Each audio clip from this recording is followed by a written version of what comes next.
One. Bonjour, everyone. Hi, this is Neshi Lokotz with Star Nations and Star Nations Communications from Home. Welcome to the show. This is our second one, I think, or third one. Maybe it's a third one if you include the introduction one that we did. And so welcome to the show. It's on Tuesday night, and it's June 6th here in Tomah, Wisconsin, where I live. And so anyway, I just wanted to welcome everybody to the show. And the name of the show is Star Nations Communications from Home. And why do we call it that? Is because that was the tagline that Dana and I, Denise Iwana, my business partner, my NAMI, when we started Star Nations, we put that tagline on the magazine and on the radio station, radio network. And the Star Nations is ancestors that have crossed over, and this is the belief that many Native American nations have here in the United States. And so the communications from home are the spirits who are assisting us and helping us and on our earth walk here. So we're just kind of using that tagline as best we can. So anyway, tonight we have a very special guest. The guest I have with me tonight is also a contributing writer to the magazine Star Nations. He is also a radio show host for us, for our Star Nations radio network. I think he's also one of our advisors, if I remember right. His name is Paul Crouse, and Paul is coming to us all the way from Kyoto, Japan. And I love seeing that. You know why? Is because he's an expat there, and he has lived there for over 20 years, and he has living in Japan down pretty darn good. And you can hear it and see it and feel it. He's laughing in the green room. He can feel it and see it, in his articles. And so I want to give you just a little bit more background about Paul. He's a personal development consultant based in Kyoto, Japan. He helps people live the life they were born to live. He helps people figure out what they really want to do, sort out their insides, and help them get from here to there. And I have to tell you that we all need a little help with that in our lives, don't we? Because, a lot of times, especially when you first start on your spiritual path and you realize that, oh, wait a minute, my spiritual path and my physical life, it's the same thing. So where do I go from here? How do I get to where I want to go? Paul can help you figure that out. Maybe we should call him a guide, or, maybe the making of those maps, how to draw those out. So anyway, he is a modern day shaman. He uses his natural gifts of insight and healing to help people find their life path, overcome deep-seated obstacles, and live with their soul in the driver's seat. He helps people let go of what they need to let go of, to get rid of the garbage, so to speak, so they can shine in a way that they were meant to shine. Many of Paul's clients are people who have secular background and know that there is more to life, but don't know how to get there. He speaks in regular English to help people approach their problems in a pragmatic way that is culturally appropriate for them.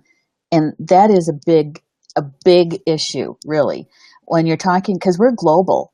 It's not like we're in our own little communities. We're actually global. And so to have somebody who can help us do that, culturally perfect.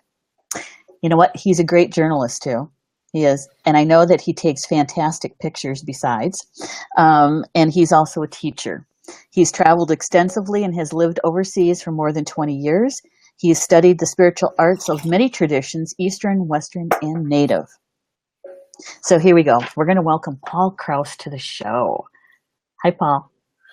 Hi, Neshi. Ohayo gozaimasu, which is good morning in Japanese. It's Wednesday, June 7th here. Mm-hmm.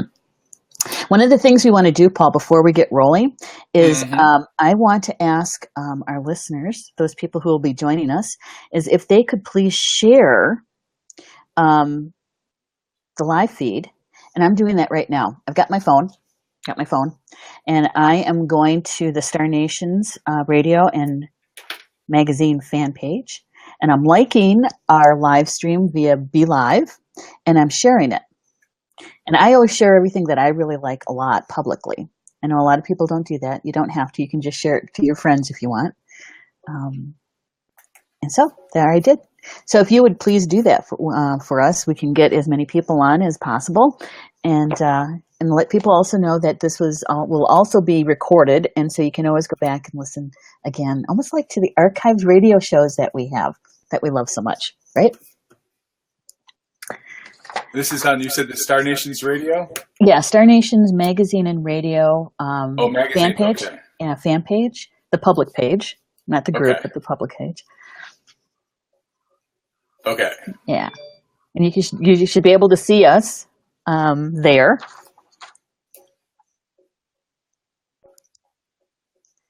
And liking us.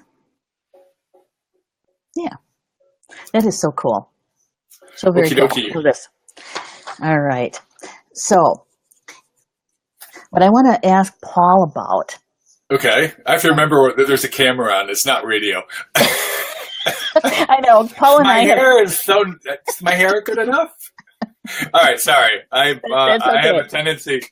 Well, the thing is that with Be Live shows, it's one of the things that we can give to our readers and our listeners is that when people who read the magazine, they see your picture, but they don't know about your humor and your sense of humor and the way you joke around.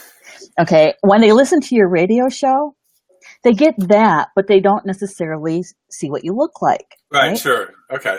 Yeah, so now we have both. My CrossFit coach here in Kyoto has christened me with the name He Who Says Inappropriate Things. So there's no bleeping here. So I'll do my best to keep my smart aleck nature somewhat in check. Okay. All right. We'll do the best we can. We'll do the best we can. With the live show, one of the things that we can do, and I really figured this one out really, really quick, is we get to share things that are kind of like the backstory of things, when people read our articles in the magazine, they get the experiences that we get to share with them about our spiritual lives. But sometimes what they don't know is the backstory about how that article came to be, or if you used a radio show for the article, even, how that came to be. And so my first question to you is that as a contributing writer, because you've been writing for us now for 2 years, I think? Or so, something like that, yeah. Something like that, 2 or 3. Is when you're writing under the section called Sacred Masculine. Okay. Okay, and we did that on purpose because you have a certain perspective as a man, no matter what you're writing. It's a certain kind of perspective because that's the energy that you carry, right? And so writing your articles, does that even enter your frame of thought when you're writing your articles? Because like in June coming up, in a couple of days, on June 10th, will be published. Your article is about meditation, right? And so when you started writing that article, does that ever come into play? The masculine energy that comes in. I don't consciously think about it. No. Obviously it's there because I'm a guy. I have the masculine nature.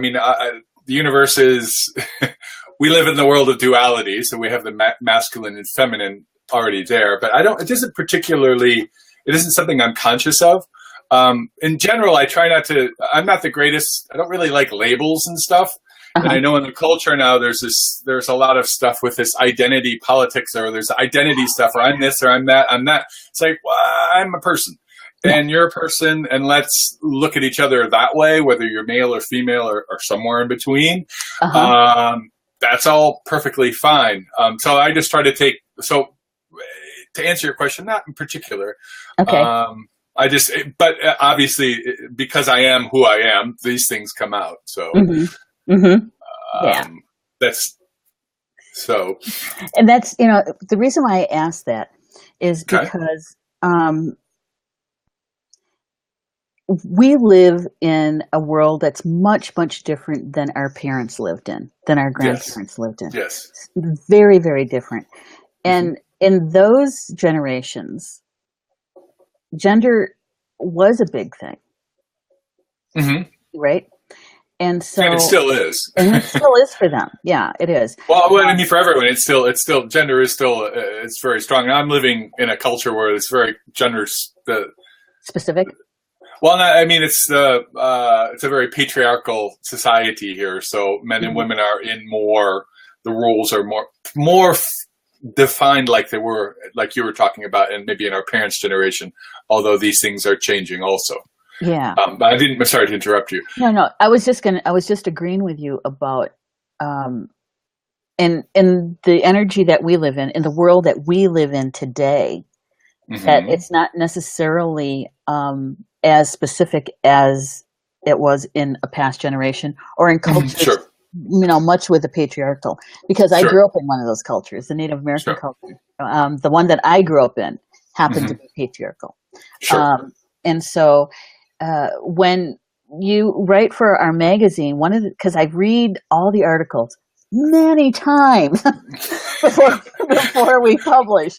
And one of the things that I noticed about your articles is that you bring to us a certain perspective that many writers can't do. And that, and that is because it's unique. You're a guy, you're living in Kyoto, Japan, and you're an American. A Yank is what I prefer, but yeah, American, yes. Bloody Yank, yes. We're going to get into the politics of things. No, it's fine. It's fine. So anyway, you have a unique perspective, is what I'm trying to get across to our listeners. And it is, you add that to the spirituality of things. And when you wrote about the meditation, because you've written about meditation a couple of times for us, but this one, you actually got down to the nitty-gritty about the reality of meditation. When you're sitting there and you're in meditation and your leg falls asleep. Yes, well, it will. That's right. That's the idea. Well, what I wrote about in the article was that how the meditation can be, it's not just for when you're sitting, but it's also training for a daily life. And this comes from the story in particular I was talking about. I'd done several times of Vipassana meditation retreats, which are 10-day meditation retreats, which is like 9 days of talking. And that's actually the easiest part. And people are like, oh my God, not talking for 9 days. It's like, trust me, at the meditation retreat, that's the easiest thing. The stuff that's going on in here, that's the tough. Yeah. But part of it, when you're sitting in meditation, especially if you're sitting in a traditional position on the floor, things start to hurt. And that's normal.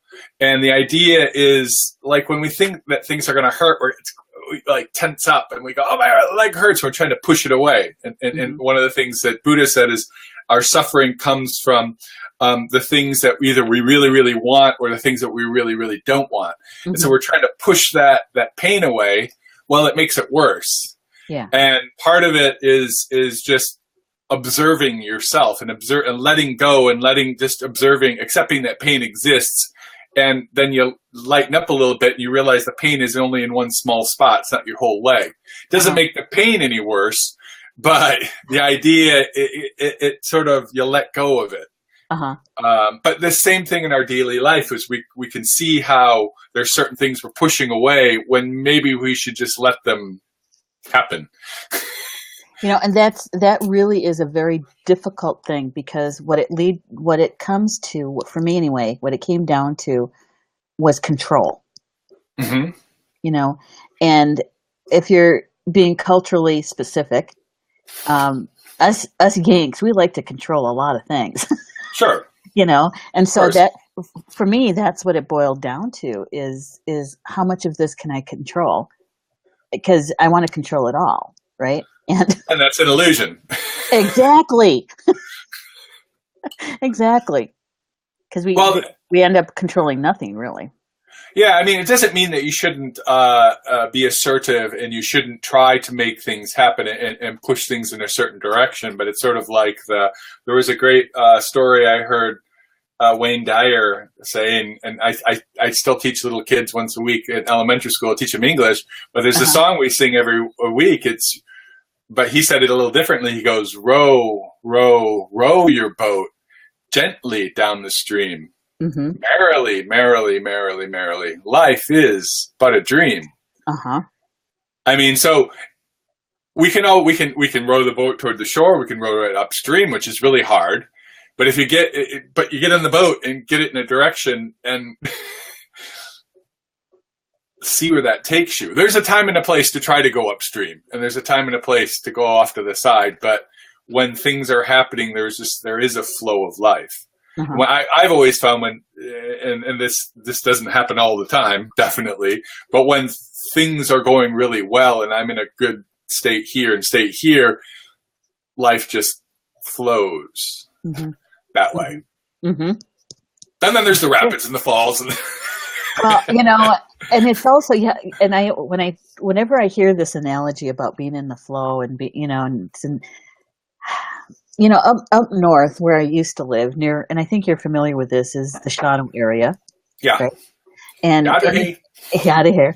And in the Shadow area, there is a river called the Embarrass River. Okay. There's actually 3 branches of the Embarrass River, but in the middle branch is one I lived on. And there's a lot of stones, large stones in this river. And I used to walk the dogs along there, and I would be looking at these stones, and sometimes I'd try to get across, because it's not really a big river. It's more like a creek, jumping from rock to rock, right? Right. And I remember standing in the middle of it on this huge rock, and I'm thinking, this is kind of like when you think that you're in control of something, and you're in the flow of things, and if you look upstream, you can see the water coming towards you, and it goes around you. Okay. So, life is going to continue on, whether you want to, no matter what, and it's going to either flow around you or you're going to flow with it. And that's one of the things that pops into my mind whenever somebody talks about that analogy or you're going to fall in and either crack your head on a stone or no. I mean, you have to be aware of what's going on and having knowledge and not doing stupid things and having balance. When you're jumping rock to rock, balance is a good thing. Well, no, it's also life. Also, sometimes life also just you're jumping rock to rock and you have balance and stuff, but you slip anyway. Yeah. I mean, it just happens. And so, what do? Do you just sit on the riverbed and cry? I mean, you can do that. That's fine, and there's a time and a place to do that. But do you get up again and either go across the river or go downstream or go upstream to try to cross or go back the way you came? I mean. That's life has its ups and downs and its tribulations, and hopefully we get in this place where we have the flow. But if we don't, that's why having a practice helps, whether it's meditation or some of the spiritual practices, so we can not just be stuck up here, but we can be in our bodies and also live from the heart too, because sometimes we get. I know I get this where I get stuck in my head with a silly idea that it's not really a good idea. Maybe a good idea, but it isn't really taking me somewhere. So do I, run up against the wall again and again and again and again and again, and finally go, this isn't working. Maybe I should go this direction. And that's again, having a practice doesn't necessarily give me all the answers, but it gives me tools to help me realize what's going on and maybe make better choices and get out in the world. I agree. Can you tell us a little bit about your radio show? Because a lot of times this kind of dovetails between the magazine, your articles. Oh, okay, sure. Well, a radio show is, I like to be able to talk with people from a variety of backgrounds to talk about things that can help people live their lives better, whether they're strictly spiritual stuff or other things. So, for example, my radio show coming up this month is with a woman named Sarah Furuya, and she's an executive and life coach based in Tokyo. And she's a wonderful woman, and she doesn't talk about things per se about spirituality, but she does talk about, we talk a lot about the stories we say about ourselves. Which is, we have this little narrative we say about ourselves. And she's like, okay, let's be aware of that narrative. And then she asks, is that true? Is my life bad because of my childhood upbringing? Mm-hmm. Well, is that true? Maybe there might be some truth to it, but maybe that's just the thing that we've been using, a crutch that we've been using to not challenge ourselves or not to push ourselves forward or whatever. Mm-hmm. So we had a really good interview, and that part of it, that's the sort of stuff, because I learned a lot from talking with her about that. Just as, how much of our self-image is just this illusion, this dream that we've created, or has been placed upon us or whatever. So in general, with the radio show, I like talking with people with a broad variety of backgrounds, just to get people's perspective on things that are different. Because usually the thing about perspective is, we can all be looking at the exact same thing. We're just describing it from different vantage point.